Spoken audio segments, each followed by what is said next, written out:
I recently posted a video on extracting numeric value which is buried deep among characters using formula. I will leave the link to that video on the description. However, someone pointed out that my formula doesn't work too well for decimal or real numbers. If you are in the same pickle as that person, I have another formula for you from my lab.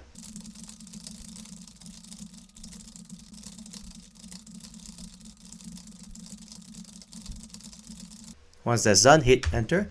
As you can see that this string, I'm extracting only the decimal values like this. I can apply the same formula to the one below it. This one is a bit different test case where the last two numbers of the decimal is actually buried among characters, and that formula works as well. Let's dissect this scary formula a bit. There's essentially four parts to this formula. The first part actually identifies where on your string are your numeric values.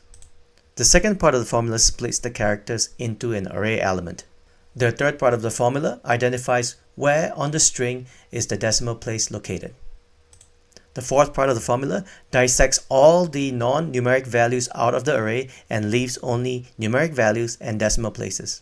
And after that, the text join function basically joins all the elements on that array into one single string, and the value functions convert their strings into numeric value.